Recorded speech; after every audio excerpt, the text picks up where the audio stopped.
අදත් සාදරයෙන් පිළිගන්නවා මගේ channel එකට. අද අපි මේ වීඩියෝ එකෙන් භෞතික විද්‍යාව පදාර්ථ හා විකිරණ රචනා ප්‍රශ්නයක් තමයි හදන්න යන්නේ. රචනා ප්‍රශ්නේ හදන්න කලින් මේ වීඩියෝ එක පහලින් දාලා තියෙන link එකෙන් ගිහිල්ලා ඔයාලට පුළුවන් ඒ ප්‍රශ්න PDF එක අරගෙන ඒ ප්‍රශ්න කරලා මේ වීඩියෝ එක ඉතුරු ටික බලන්න. එතකොට ඔයාලගේ වැරදි අඩුපාඩු තියෙනවා නම් අඳුරගන්න හැකියාවක් ලැබෙන නිසා. ප්‍රශ්නට යන්න කලින් මතක් කරනවා මගේ channel එක subscribe කරන්න, ඒ වගේම bell icon එකත් click කරන්න. මොකද එතකොට ඔයාලට මම වීඩියෝ එකක් upload කරපු ගමන් ඒ ගැන දැනගන්න හැකියාවක් ලැබෙන නිසා. හරි. දැන් අපි ප්‍රශ්නෙට යමු. මේ ප්‍රශ්නේ තියෙන්නේ X කිරණ නිෂ්පාදනය ගැන. දැන් රූපේ පෙන්නලා තියෙනවා X කිරණ නිෂ්පාදනය සඳහා යොදා ගන්නා බටයක්. මෙහි A B C D E F T කොටස් හඳුන්වන්න කියලා අපෙන් අහනවා. අපි මුලින්ම හඳුන්වගෙන ඉමු කොටස් ටික. ඒ කියන්නේ තඹ දණ්ඩ. මේකේ තියෙන තඹ දණ්ඩක්. B කියන්නේ රික්තක නලයක්. ඒ කියන්නේ මේකේ ඇතුලේ කිසිම වායුවක් පුරවලා නැහැ. C කියන්නේ අවතල කැටෝඩයක් C. D කියන්නේ EM ආවරණයක්. EM ආවරණය දාන්නේ මේ X කිරණ පරිසරයට මුදා හැරුණොත් බැරි වෙලාවත් ඒකෙන් අනිත් අයට වෙන හානිය වළක්වන්න. F කියන්නේ සූත්‍රිකාවක්. T කියන්නේ ඇනෝඩය. ඒ වගේම F කියන එක එතකොට අපිට කැතෝඩේ විදිහටත් ගන්න පුළුවන්. දැන් මෙතන තව තියෙනවා C කියලා. C කියන්නේ අවතල කැතෝඩය. ඒ විතරක් නෙමෙයි ඒක ඊතලයක් ගහලා නැති නිසා අපිට ඉලෙක්ට්‍රෝන විදිහටත් නම් කරන්න පුළුවන්. මෙම බටෙන් X කිරණ නිෂ්පාදනය කරගන්න ආකාරය කෙටියෙන් පැහැදිලි කරන්න. මේ නලය තමයි වර්තමානයේදී X කිරණ නිපදවන්න භාවිතා කරන්නේ. අපි කලින් ප්‍රශ්නේදී කොටස් හඳුරගත්තා. මේකෙදි වෙන්නේ මෙහෙමයි. මේ P1 නිබ්බවේ සම්බන්ධ කරලා තියෙන සූත්‍රිකාවට, ඒ කියන්නේ කැතෝඩයට, ඒ වගේම මේ විභවාන්තරය සම්බන්ධ කරලා තියෙනවා ඇනෝඩය සහ කැතෝඩය අතරට. දැන් ඇනෝඩයට තමයි ධනාග්‍රේ සම්බන්ධ වෙලා තියෙන්නේ විභවාන්තරේ, කැතෝඩයට තමයි ඍණාග්‍රේ සම්බන්ධ වෙලා තියෙන්නේ. ඒ කියන්නේ මේ පැත්ත ඍණයි, මේ පැත්ත ධනයි. ඒ නිසා මේ විභවාන්තරයේ හේතුවෙන් කැතෝඩය සහ ඇනෝඩය අතර විද්‍යුත් ක්ෂේත්‍රයක් ඇති වෙනවා. විභවාන්තරයක් දීලා තියෙන සූත්‍රිකාවට. ඒ කියන්නේ මේ හරහා ධාරාවක් ගලනවා. මේ තියෙන සංවෘත පරිපථයක්. මෙහෙම විභවාන්තරයක් දුන්නාම මේක හරහා ධාරාවක් ගලනවා. ඒ කියන්නේ සූත්‍රිකාව හරහා ධාරාව ගලනවා. යම් ප්‍රතිරෝධයක් කරහා ධාරාවක් ගලනකොට ඒක තාප ශක්තිය බවට හැරෙනවා. ඒකේ ශක්තියෙන් වැඩි කොටසක් තාප ශක්තිය බවට හැරෙනවා. එහෙම තාප ශක්තිය බවට හැරෙන නිසා මේ සූත්‍රිකාව ඉතා ඉහළ උෂ්ණත්වයකට රත් වෙනවා. රත් වෙනකොට ඒ සූත්‍රිකාවේ තියෙන ඉලෙක්ට්‍රෝන වාෂ්පීභවනය වෙනවා. ඒ සූත්‍රිකාවේ තියෙන ඉලෙක්ට්‍රෝන වාෂ්පීභවනය වෙනවා. එතකොට ඒ නිදහස් වෙන ඉලෙක්ට්‍රෝන ඇනෝඩය සහ කැතෝඩය අතර තියෙන විද්‍යුත් ක්ෂේත්‍රය නිසා ඒ ඉලෙක්ට්‍රෝන මත විද්‍යුත් බලයක් ඇති වෙනවා ඇනෝඩේ පැත්තට. ඒ විද්‍යුත් බලය නිසා ඒ ඉලෙක්ට්‍රෝන අධික ත්වරණයක් හමුවේ ඇනෝඩේ පැත්තට ගමන් කරනවා. ඒ ගමන් කරන ඉලෙක්ට්‍රෝන ඉතා අධික වේගයකින් ඇනෝඩේ ගැටෙනකොට ඒ ගැටෙන ඉලෙක්ට්‍රෝන සතු චාලක ශක්තියෙන් වැඩි ප්‍රතිශතයක්, ඒ කියන්නේ 99.5ක් විතර තාපය බවට පරිවර්තනය වෙනවා. තාපය බවට පරිවර්තනය වුණාම ඒ චාලක ශක්තියෙන් ඉතුරු වෙන ඉතිරි ශක්තිය මගින් තමයි X කිරණ පිට වෙන්නේ. එහෙම තමයි මේ බටයෙන් X කිරණ නිපද වෙන්නේ. එතකොට මේ ප්‍රශ්නට උත්තරය ලියනකොට ඒ සියලු කරුණු ඇතුළත් කරලා කෙටියෙන් පැහැදිලි කරන්න යනවා කොහොමද X කිරණ නිෂ්පාදනය වෙන්නේ කියලා.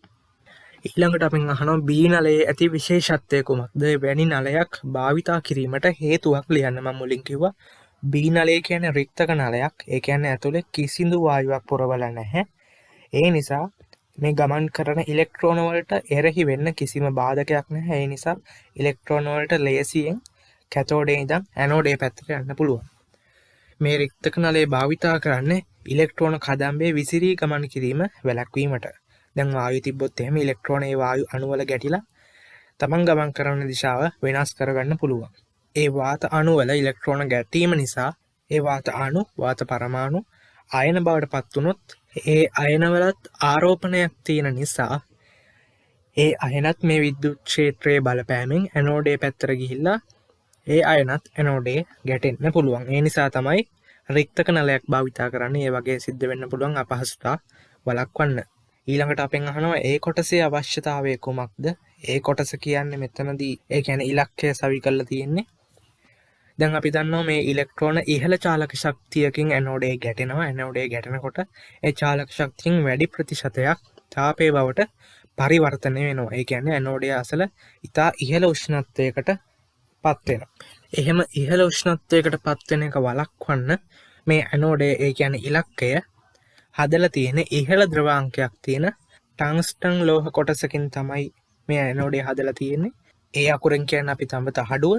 ඒ ඇනෝඩේ තඹ තහඩුව තුලට කාවද්දලා ඒ තඹ තහඩුව හරහා නිරතුරුව ජලය ගමන් කරන මේ අධික උෂ්ණත්වය පාලනය කරන්න. ඒකට තමයි ඒ කොටස ඒ කියන්නේ ඒ අකුරෙන් සංකේතවත් කරන කොටස වැදගත් වෙන්නේ. P1 වෝල්ටීයතාව මගින් පාලනය වන්නේ කුමන භෞතික සාධකයක්ද? P1 කියන්නේ මෙන්න මෙතන තියෙන විභවාන්තරය. ඒක සම්බන්ධ කරලා තියෙන්නේ මෙතන තියෙන සූත්‍රිකාවට. P1 වැඩි කළොත් මේ සංවෘත පරිපථය හරහා ගලන ධාරාව වැඩි වෙනවා. ධාරාව වැඩි වෙනවා කියන්නේ සූත්‍රිකාව රත් වෙන උෂ්ණත්වය වැඩි වෙනවා. උෂ්ණත්වය වැඩි වෙනකොට සූත්‍රිකාවෙන් ඉලෙක්ට්‍රෝන වාෂ්පීභවනය වන ශීඝ්‍රතාව වැඩි වෙනවා. ඒ කියන්නේ කැතෝඩයේ ඉඳන් ඇනෝඩය පැත්තට ගමන් කරන ඉලෙක්ට්‍රෝන සංඛ්‍යාව වැඩි වෙනවා. ඒ කියන්නේ ඇනෝඩය මත ගැටෙන ඉලෙක්ට්‍රෝන සංඛ්‍යාව වැඩි වෙනවා කියන එක. ඇනෝඩය මත ගැටෙන ඉලෙක්ට්‍රෝන සංඛ්‍යාව වැඩි වෙනකොට X කිරණවල තීව්‍රතාවය වැඩි වෙනවා. මොකද X කිරණවල තීව්‍රතාවය රඳා පවතින්නේ ඉලක්කය හා ගැටෙන ඉලෙක්ට්‍රෝන ප්‍රමාණය මත. ඒ අනුව P1 වෝල්ටීයතාව වැඩි කරනකොට X කිරණවල තීව්‍රතාවය වැඩි වෙනවා. ඊළඟට අපෙන් අහනවා P2 වෝල්ටීයතාව මගින් පාලනය වන්නේ කුමන භෞතික සාධකයක්ද? P2 වෝල්ටීයතාව තමයි මෙතන තියෙන විභවාන්තරය. ඒක සම්බන්ධ කරලා තියෙන්නේ කැතෝඩය හා ඇනෝඩය අතරට. ඒ කියන්නේ මේ හරහා තියෙන විද්‍යුත් ක්ෂේත්‍රය තමයි ඒ වෝල්ටීයතාව මගින් පාලනය වෙන්නේ. ඒ අනුව P2 වෝල්ටීයතාව වැඩි කරනකොට කැතෝඩය හා ඇනෝඩය අතර තියෙන විද්‍යුත් ක්ෂේත්‍රයේ ප්‍රබලත්වය වැඩි වෙනවා. එතකොට මේ ඉලෙක්ට්‍රෝන මත ක්‍රියා කරන විද්‍යුත් බලය වැඩි වෙලා ඉලෙක්ට්‍රෝන වලට වැඩි ත්වරණයක් ලැබිලා ඒ ඉලෙක්ට්‍රෝන වැඩි චාලක ශක්තියකින් ඇනෝඩයේ ගැටෙනවා. ඉතා ඉහළ චාලක ශක්තියකින් ඇනෝඩයේ ගැටෙනකොට ඒ ගැටෙන ඉලෙක්ට්‍රෝන වලින් පිටවන X කිරණ වල ශක්තිය ගොඩක් වැඩි වෙනවා. ඒ අනුව P2 වෝල්ටීයතාව මගින් X කිරණ වල ශක්තිය තමයි පාලනය වෙන්නේ. ඉහත X කිරණ බටය නියත වෝල්ටීයතාවයක් හා ධාරාවක් යටතේ ක්‍රියාත්මක කළද උපරිම සීමාවකින් යුක්තව ශක්ති පරාසයකට අයත් දැඩි X කිරණ හා මෘදු X කිරණ බටයෙන් නිකුත් වේ. නිකුත් වන X කිරණ එකම ශක්තියකින් නොවීමට හේතු දක්වන්න. ඒක හරිම සරලයි. මෙතනදී ප්‍රශ්නේ කියනවා දැඩි X කිරණ හා මෘදු X කිරණ බටයෙන් නිකුත් වෙනවා. ඒ කියන්නේ ශක්ති පරාසයකට විවිධ ශක්ති පරාස වලට අයත් X කිරණ නිපදවෙනවා කියලා කියන්නේ. අපි දන්න X කිරණ වල ශක්තිය රඳා පවතින ඉලෙක්ට්‍රෝන වල චාලක ශක්තිය මත.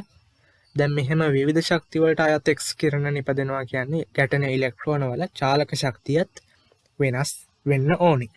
එහෙම චාලක ශක්තිය වෙනස් වෙන්න හේතුවක් තමයි මෙතනදී ඉලෙක්ට්‍රෝන ගොඩක් ගමන් කරනවා. එතකොට ඒ ඉලෙක්ට්‍රෝන අතර ගැටුම් ඇති වෙනවා. ඒ අවස්ථාවේදී චාලක ශක්තිය හානි වෙන්නත් පුළුවන්. එතකොට ඇනෝඩයේ ගැටෙන ඉලෙක්ට්‍රෝන එකම චාලක ශක්තියකින් නෙමෙයි තියෙන. සමහර ඉලෙක්ට්‍රෝන වල චාලක ශක්තිය අඩුයි. මොකද අතරමඟදී ගැටුම් වලදී හානි වෙලා තියෙන නිසා. සමහර ඉලෙක්ට්‍රෝන වල චාලක ශක්තිය වැඩි.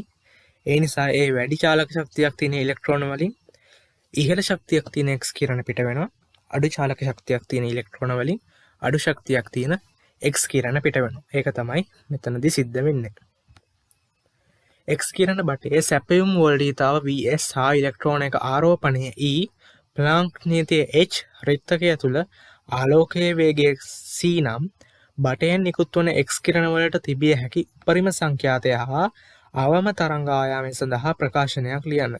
Vs සැපයුම් වෝල්ටීයතාව අඩු කරන විට පිටවන X කිරණ වල අවම තරංග ආයාමයට කුමක් සිදු වේද? දැන් අපෙන් අහන X කිරණ වලට තිබිය හැකි උපරිම සංඛ්‍යාතයයි අවම තරංග ආයාමයයි අපි දැන් මෙතනදී දැනගන්න ඕනි. උපරිම සංඛ්‍යාතය කියන්නේ ඉහළම ශක්තිය. මොකද අපි දන්න සමීකරණය E සමානයි HF H කියන නියතයක්. ඒ අනුව සංඛ්‍යාතය වැඩි වෙනකොට ශක්තියත් වැඩි වෙන්න ඕනේ. ඒ කියන්නේ X කිරණ වලට තිබිය හැකි උපරිම සංඛ්‍යාතය.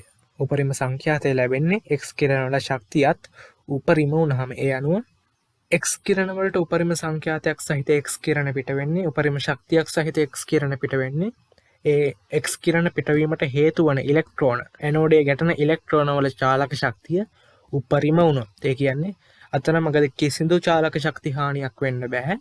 ඒ විද්‍යුත් ක්ෂේත්‍රය නිසා ලැබෙන චාලක ශක්තියේ කිසිදු ශක්ති හානියක් වෙන්න බෑ. ඒ මුළු චාලක ශක්තියම එක්ස් කිරණ නිපද වෙන්න භාවිතා වෙනවා කියලා තමයි අපිට මේ ගාන හදන්න වෙන්නේ. දැන් අපි මුලින්ම ලියනවා E සමානයි VE. VS කියන්නේ ඇනෝඩය හා කැතෝඩය අතර විභව අන්තරය. ඒ කියන්නේ සැපයුම් වෝල්ටීයතාව. E කියන්නේ ඉලෙක්ට්‍රෝනික ආරෝපණය. අපි දන්නවා W සමානයි VQ සමීකරණයට සමරූපී මේක. ඒ කියන්නේ අපි මේ සමීකරණ ලියන්නේ ඉලෙක්ට්‍රෝන වල විද්‍යුත් ශක්තියට. ඒ විද්‍යුත් ශක්තිය තමයි චාලක ශක්තිය බවට පත් වෙන්නේ. ඊළඟට අපි ලියනවා E සමානයි HF. මේක ලියන්නේ X කිරණ වලට. X කිරණ වල සංඛ්‍යාතය. මේ තියෙන X කිරණ වල ශක්තිය අපි උපකල්පනය කරනවා ඉලෙක්ට්‍රෝන ඇනෝඩේ ගැටුණාම ඒ ඉලෙක්ට්‍රෝන වල චාලක ශක්තිය මුළු චාලක ශක්තියම X කිරණ නිපදවීමට හේතු වෙනවා කියලා. ඒ කියන්නේ ඉලෙක්ට්‍රෝන වල තියෙන මුළු චාලක ශක්තිය X කිරණ වල ශක්තිය බවට පරිවර්තනය වෙනවා. ඉතින් අපි මේ සමීකරණ දෙක සමාන කරනවා. HF max ඒ කියන්නේ උපරිම සංඛ්‍යාතය ලැබෙන්නේ මේ විද්‍යුත් ශක්තියට සමාන වුණොත් ඒ නිසා අපි සමාන කරනවා HF max සමානයි VE. ඊළඟට අපි F max උක්ත කරනවා. F max සමානයි VE යට H. ඊළඟට අපි හොයන්න ඕනේ අවම තරංගායාමය සඳහා ප්‍රකාශනයක්. අපි එතනදී ලියනවා E සමානයි HC යට ගැමා. මේ සමීකරණය අපි හදලා තියෙන්නේ මෙන්න මේ සමීකරණය F වෙනුවට V සමානයි F ගැමා සමීකරණය F උක්ත කළාම අපිට ලැබෙනවා F සමානයි V බෙදීම ගැමා. අන්නේ V බෙදීම ගැමා මෙතෙන්ට ආදේශ කරලා තමයි අපි මේ සමීකරණය අරන් තියෙන්නේ. E සමානයි HC බෙදීම ගැමා.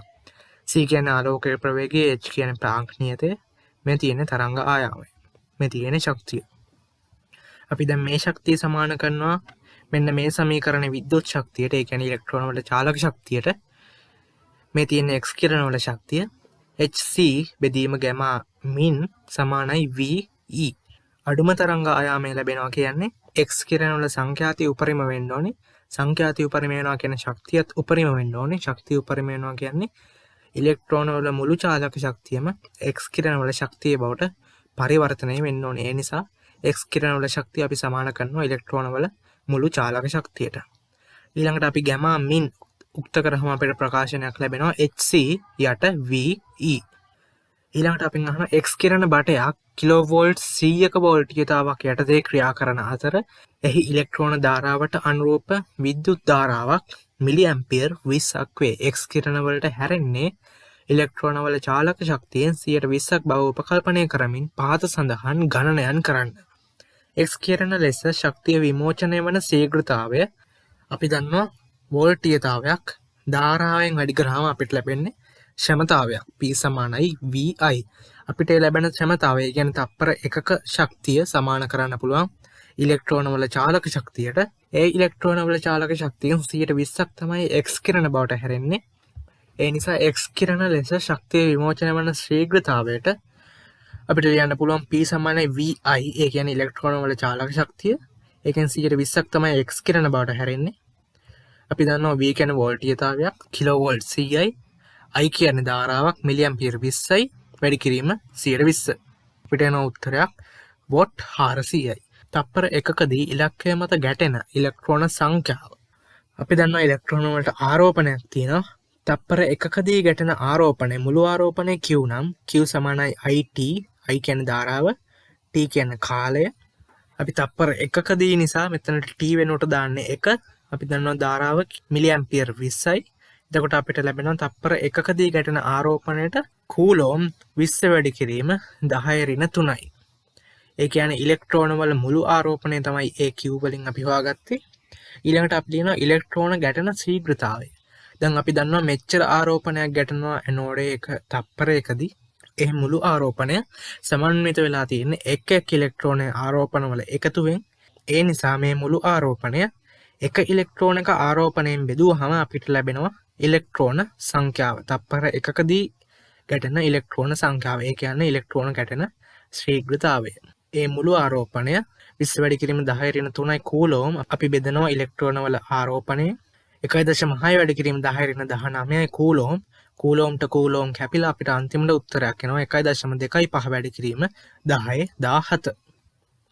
විමෝචනය වන X කිරණවල අවම තරංග ආයාමය තමයි අපෙන් අහන්නේ. අපි කලින් හොයාගත්ත සමීකරණයක් අවම තරංග ආයාමයට අපි ඒක මෙතෙන්ට ඇප්ලයි කරනවා. ගැමා මින් සමානයි hc බෙදීම ve. h කියන්නේ ප්ලාන්ක් නීතිය, c කියන්නේ ආලෝකයේ ප්‍රවේගය අපිට දීලා තියෙන දත්තයක් විදිහට, v කියන්නේ වෝල්ටීයතාවය, සැපයුම් වෝල්ටීයතාවය, ඒක දත්තයක් විදිහට තිබ්බ කලින් ගානේ. e කියන්නේ ඉලෙක්ට්‍රෝන එක ආරෝපණය දීලා තියෙනවා අපිට, ප්ලාන්ක් නීතියක් දීලා තියෙනවා. අපි යගෙන් ආදේශ කළ සුළු කරාම ගැමා මින් වෙනුවට උත්තරයක් එනවා 1.238 වැඩි කිරීම 10^11 මීටර. ඉලක්ක ලෝහය අනවරත උෂ්ණත්වයක පවත්වා ගැනීමට එමගින් තාපය ඉවත් කළ යුතු ශීඝ්‍රතාවය අපි මුලම ගාන හදනකොට කිව්වා. ඉලක්කයේ ගැටෙන ඉලෙක්ට්‍රෝන වල චාලක ශක්තියෙන් 99.5%ක්ම පරිවර්තනය වෙන්නේ තාපයේ බවට. ඒ තාපය තමයි මේ ගාන දීවත් කරන්න කියලා අහන්නේ. අනවරත උෂ්ණත්වයක පවත්වා ගන්න ඕනි නම්. දැන් මේ ගාන කලින් ගානත් එක්ක සම්බන්ධයි. කලින් ගාන තිබ්බ ඉලෙක්ට්‍රෝන වල චාලක ශක්තියෙන් 20%ක් තමයි X කිරණ පිට වෙන දායක වෙන්නේ. ඊටු 80% ඒ කියන්නේ තාපයේ බවට පරිවර්තනය වෙනවා. අපිට දැන් පිට වෙන තාපය හොයන්න පුළුවන්. අපි දන්නවා වෝල්ටීයතාව, ඒ වගේම ධාරාව. ඒ වෝල්ටීයතාව වැඩි කිරීම ධාරාව. ඒ කියන්නේ ඒ තප්පර එකකදී පිට වෙන ශ්‍රමතාවයෙන් 80%ක් තමයි තාපයේ බවට පරිවර්තනය වෙන්නේ. මේකෙන් අහන්නේ තාපය ඉවත් කළ යුතු ශීඝ්‍රතාවය. ඒ කියන්නේ තප්පර එකකදී පිටවන තාපයමයි අහන්නේ. ඒ තාප ප්‍රමාණයම තමයි අපි ඉවත් කරන්න ඕනිත්. ඒ නිසා අපි තප්පර එකකදී පිටවන තාපය හොයනවා vi වැඩි කිරීම 80%. v කියන්නේ සැපයුම් වෝල්ටීයතාවය, කිලෝවෝල්ට් CI, I කියන්නේ ධාරාව, මිලි ඇම්පියර් 20යි වැඩි කිරීම 80%. උත්තරයක් එනවා වොට් 1600යි.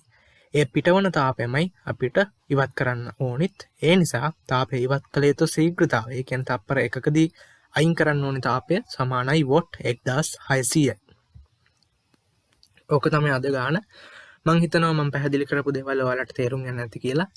මං ඉදිරියටත් P6 කෙමිස්ට්‍රි සහ බයෝලොජි රචනා ප්‍රශ්න ස්ට්‍රක්චර්ඩ් එසේස් MCQ සාකච්ඡා කරන්න බලාපොරොත්තු වෙනවා.